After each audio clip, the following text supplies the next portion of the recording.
In this video, I am going to show you change date and time on your Samsung Galaxy phone. So let's jump right in. First, take your phone, then open the settings menu. Once you are in the settings page open, scroll down to the very bottom, look for the general management option. Once you found them, click to open it. After this page is open, scroll down and find the date and time option. Click on them.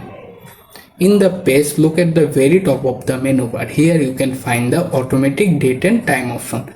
If it's turned on, simply turn it off first. After that, here you can see the two options, set date and set time. First, tap on set date. After that, choose the date if you want to set. For example, I am choose 4 August. Then hit done.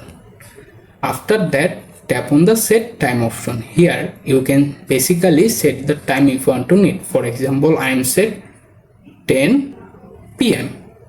Then hit done. And that's it, how you can easily change date and time on your Samsung Galaxy phone. If you found this tutorial will help you, consider to subscribe my new channel, like this video and support me.